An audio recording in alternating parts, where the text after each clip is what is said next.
እኛ ኦርቶዶክሳውያን እግዚአብሔርን ስለማዳን ጸጋው ጠርጥነው እንዳይመስላችሁ ይልቁኑ ራሳችንን ስለማናምነው ነው።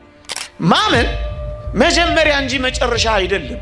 አንዳንዶች ማመን የመዳን ፍጻሜ አድርገው ይቆጥሩታል።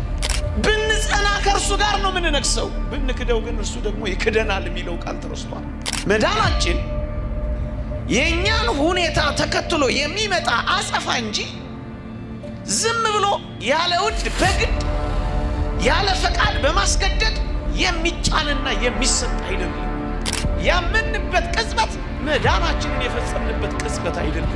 አባቶቻችን ፍጹም ወደ እግዚአብሔር ሲቀርቡ አንድ የሚታወቃቸው ነገር ምን እንደሆነ ታውቃላችሁ? በደለኞችና ኃጢአተኞች እንደሆኑ ይታወቃቸዋል። በስመ አብ ወወልድ ወመንፈስ ቅዱስ አሐዱ አምላክ አሜን። ክቡራን አበው ካህናት፣ ሊቃውንተ ቤተ ክርስቲያን፣ ዘማሪያን፣ የተወደዳችሁ የእግዚአብሔር ቤተሰቦች እንደምን አመሻችሁ። እንደ እግዚአብሔር ቅዱስ ፈቃድ የእግዚአብሔርን ቃል እንሰማለን። ርዕሳችን የራሳችሁን መዳን ፈጽሙ የሚል ነው። በኦርቶዶክሳዊት ቤተ ክርስቲያን አስተምህሮ መዳን የሚጀመር ነው፣ መዳን የሚፈጸም ነው። አንዳንዶች ኦርቶዶክሳውያንን ድናችኋል ወይስ አልዳናችሁም እያሉ ጠበብ ያለ ጥያቄ ሲጠይቁ ይሰማል። እኛም እንዲህ እንመልሳለን። ድነናል፣ እየዳንን ነው፣ እንድናለን ብለን እንመልሳለን። ይሄ ለምን እንደሆነ ጥቂት የእግዚአብሔርን ቃላት አስታውሳችኋለሁ። እግዚአብሔር ከሁላችን ጋር ይሁን። አዎን ከቀድሞ ከአዳም በደልና ኃጢአት ከመርገመ ሥጋና ከመርገመ ነፍስ ክብር ይግባውና ጌታችን አድኖናል። በአዳም በደል ከመጠየቅ ነፃ አውጥቶናል። አዎን ድነናል።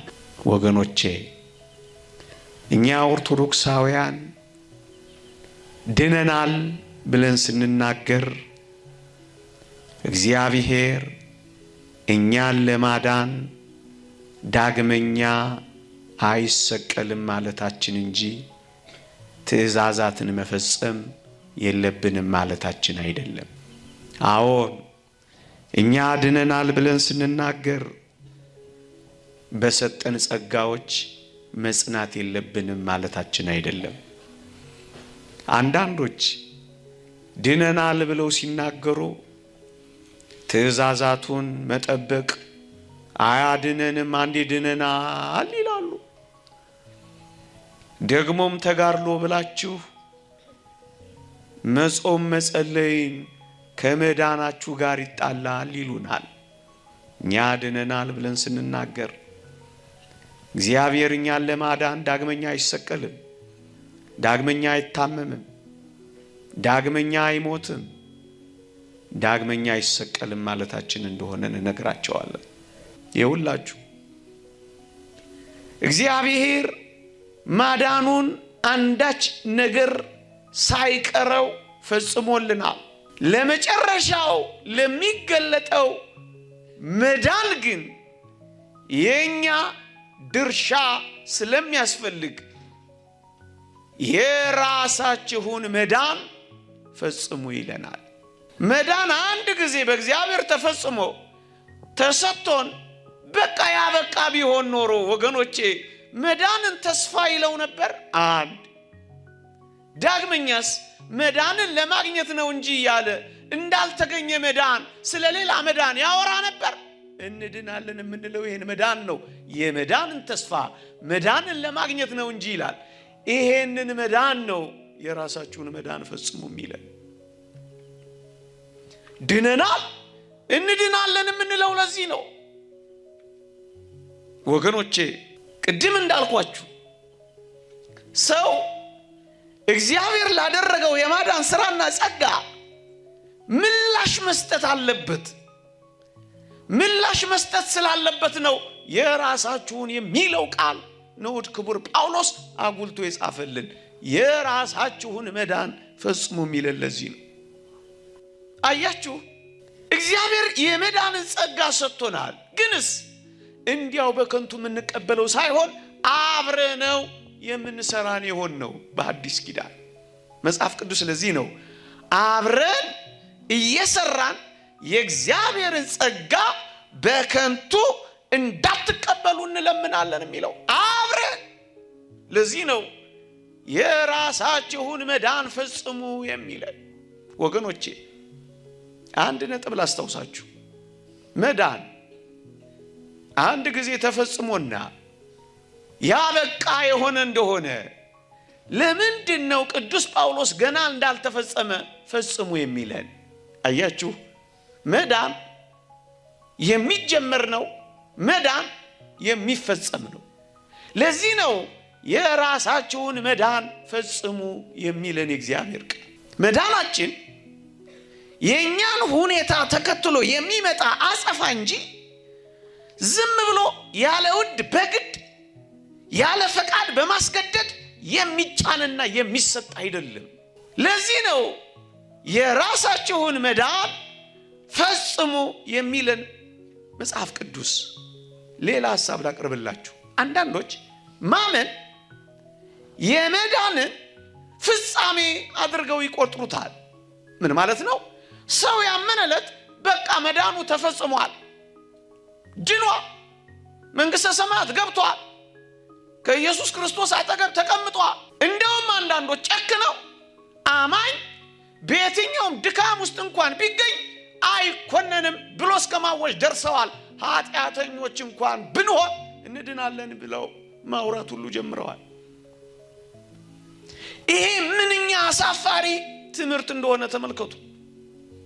ብንጸና ከእርሱ ጋር ነው የምንነግሰው፣ ብንክደው ግን እርሱ ደግሞ ይክደናል የሚለው ቃል ተረስቷል። እዩ፣ ማመን መጀመሪያ እንጂ መጨረሻ አይደለም። ማመን መሰረት እንጂ መደምደሚያ አይደለም። ማመን መነሻ እንጂ መፈጸሚያ አይደለም። ወገኖቼ ይሄንን የሚያረጋግጥልን የእግዚአብሔር ቃል ልትነግረን ትችላለህ? አዎ ነግራችኋለሁ። በሮሜ መልእክት ምዕራፍ 13 ቁጥር 11 ላይ ካመንበት ጊዜ ይልቅ መዳናችን ዛሬ ወደኛ ቀርቧልና ይላል። ልብ በሉ፣ ካመንበት ጊዜ ይልቅ ይላል። ከማመን ጊዜ ይበልጥ መዳናችን ወደኛ ይቀርባል የሚለው የማመን ጊዜ መዳንን የመፈጸሚያ ጊዜ እንዳልሆነ የሚያረጋግጥ ነው። ካመንበት ጊዜ ይልቅ ማለት ከማመናችን ጊዜ ይበልጥ መዳናችን ወደኛ የሚቀርበው በአገባብ እንመላለስ፣ በስካር አይሁን፣ በዘፈን አይሁን፣ በመዳራት አይሁን እያለ ይቀጥላል። አያችሁ፣ መዳናችን የበለጠ ወደኛ የሚቀርበው ካመንበት ጊዜ ይበልጥ በእነዚህ ምግባራት ስንመላለስ ነው። ያ ማለት ምን ማለት ነው? ያመንበት ቅጽበት መዳናችንን የፈጸምንበት ቅጽበት አይደለም። ለዚህ ነው ማመን መነሻ እንጂ መፈጸሚያ አይደለም ያልኳችሁ። አንድ ሁለተኛ መዳናችን ወደኛ ቀርቧልና የሚለው የሚቀርብ ነገር እየቀረበ የሚመጣ ነገር መዳን ሂደታዊ መሆኑን ነው የሚያሳየው። አያችሁ፣ በሂደት ስለምንፈጽመው ነው የራሳችሁን መዳን ፈጽሙ የሚለው። የሚጀመር ነገር አይደለም የሚፈጸመው። የሚፈጸም ነገር ደግሞ ጊዜ አይደለም የሚፈልገው። ጊዜ የሚፈልግም ነገር አይደል እንደ ሂደታዊ የሚሆነው። ለዚህ ነው ኦርቶዶክሳዊት ቤተክርስቲያን ድነና እየዳንን ነው እንድናለን የምትለው። አንዳንዶች በጣም የሚገርም ሐሳብ ያነሳሉ። በጣም የሚደንቀው ቅድም እንዳልኳችሁ አንዴ ያመን ነው ለዘላለም ልንድን ነው ይላሉ። ስለዚህ ቅድም እንዳልኳችሁ ኃጢአት እንኳን ብንሰራ መዳናችን የማይቀር ነው ይላሉ። ቅድም እንዳልኳችሁ ቃል በቃል ከነሱ መጽሔት ላይ ነው ያነበብኩላችሁ። አማኝ በየትኛውም ድካም እንኳን ቢገኝ አይኮነንም ብለው የሚለፈልፉላችሁ ለዚህ ነው። ወገኖቼ ሳምን ብቻ ድኛለሁ የሚሉን ካለፈው ብቻ ቢሆን እሺ፣ ግን ገና ከሚመጣውም ኃጢአት ማለታቸው መሆኑ እኮ ነው ከባድ የሆነው። ምን ማለታቸው እንደሆነ ታውቃላችሁ?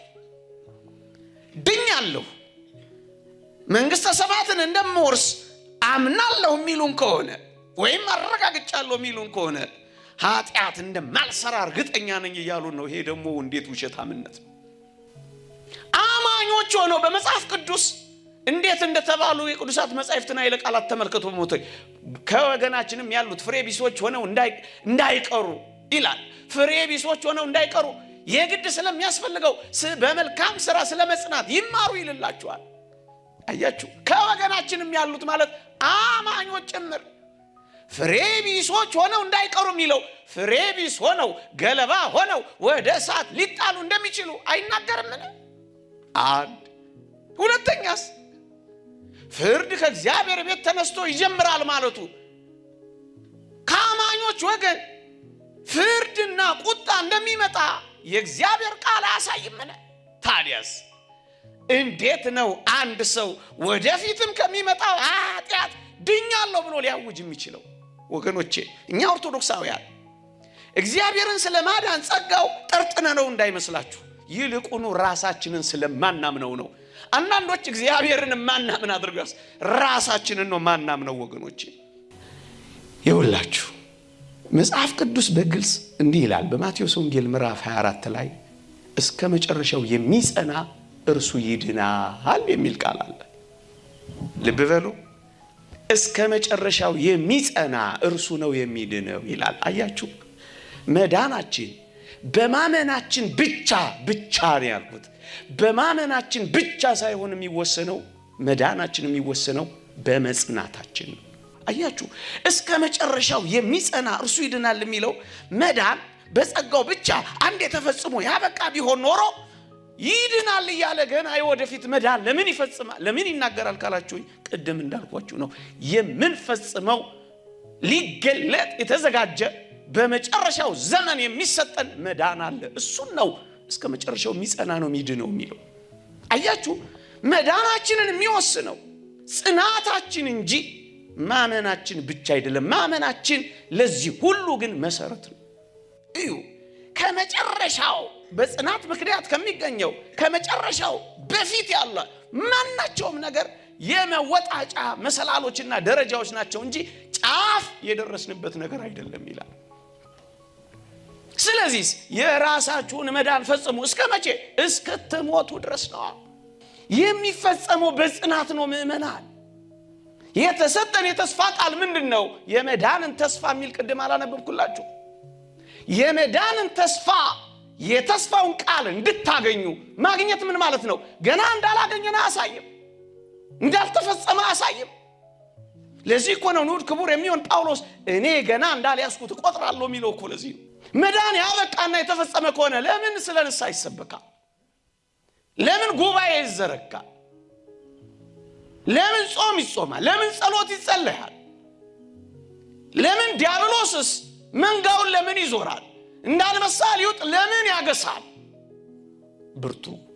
ብርቱ የመዳን ጉዞ ውስጥ ስላለን ነው። ማጠቃለያዎቼ አባ መቃርዮስን አጋንንት ሁሉ ጊዜ ወደ ጆሮው እየመጡ ምን ይላሉ መሰላችሁ? መቃርዮስ ሆይ ጸድቀሃል እኮ፣ መቃርዮ ሆይ ድነሃል እኮ ይሉታል። አባ መቃርዮስ ሁሉ ጊዜ እንዲህ ይላቸዋል፣ ገና ነኝ ይላቸዋል። ወገኖቼ ገና ነን። ገና እንዳልያዝኩት የሚለው የቅዱስ ጳውሎስን ቃል ተመልከቱት። መላእክት አጅበዋት በከበረች ሞቱ ጊዜ ወደ ሰማይ የዘመሩ ሲወስዷት ያኔ ነው አባ መቃርዮስ ሰይጣን ሆይ አሁን ገና ጸድቅ ያለው ያለው። ወገኖቼ አባቶቻችን ፍጹም ወደ እግዚአብሔር ሲቀርቡ አንድ የሚታወቃቸው ነገር ምን እንደሆነ ታውቃላችሁ? በደለኞችና ኃጢአተኞች እንደሆኑ ይታወቃቸዋል። አባ ማቴዎስ የተባለ አባት እንዳለው ሰው የበለጠ ወደ እግዚአብሔር የበለጠ ሲቀርብ ኃጢአተኛ መሆኑ የታየው ይመጣል ይላል። ነቢዩ ኢሳይያስን ያነሳል። ዓይኖቼ ሰራዊት ጌታ እግዚአብሔርን አይቻለሁ ሲል ከንፈሮቹ የረከሱብኝ ማለት ይጀምራል ይላል። እውነተኛ የእግዚአብሔር ሰዎች መገለጫ እኮ ይሄ ነው። ያ አባት እንዳለው ጌታ ሆይ አንተ ልዕልና ግለጽልኝ፣ የኔን ድካም ደግሞ አሳውቀኝ የሚለው እውነተኛ የእግዚአብሔር ሰዎች ውስጣቸውን ነው የሚመለከቱት። ከድካማቸው በቀር የሚያውቁት ነገር የለም። ለዚህ ነው አብርሃም ገና በእግዚአብሔር ፊት ቆሞ ሳለ አመድና ትቢያ የሚሆን ይላል። በእግዚአብሔር ፊት በእውነት የሚቆሙና የሚያዩት አመድና ትቢያንን ነው የሚሉት። ለዚህ ነው እመቤታችን ቅድስት ድንግል ማርያም ልጇን ታቅፋ እንደምትወልደው እየተነገራት የበለጠ ክብሯ ሲጨምር ባሪያው ልሁን የምትለው። አያችሁ መንፈሳዊነት እንደዚህ ነው። እና አባ ሲሶይ ምን አለ መሰላችሁ? እባክህ አምላኬ ሆይ ለንስሐ የሚሆን ጥቂት ጊዜ ስጠኝ ያለ በለቅሶ ሲማጸን ሰሙት። ተማሪዎቹ ምን ብለው ጠየቁት? አባታችን አንተ እድሜ ልክህን በንስሐ የኖርክ መምህር ንስሐ ሆነ ሳለ እንዴት ነው አሁን ጥቂት የንስሐን ጊዜ ከእግዚአብሔር ትለምናለህ አሉት ይላል። አባታችን ምን ብሎ መለሰ? ልጆቼ ሆይ ይህን መንፈሳዊ ጥበብ ንስሐን ገና አሁን መጀመሪያ ነው አላቸው። ሁሉ ጊዜ ጀማሪ ነው የምትሆኑት። ሁሉ ጊዜ አዲስ ነው የምትሆኑት። ሁሉ ጊዜ ትኩስ ነው የምትሆኑት። ሁሉ ጊዜ ራሳችሁን እንደ ጀማሪ እንጂ እንደ ጨራሽ አትቁጠሩት። የራሳችሁን መዳን ፈጽሙ። ይቆየን። የእግዚአብሔር ቸርነት፣ የእመቤታችን አማላጅነት፣ የቅዱሳን በረከት ረድኤት አይለየን። አሜን።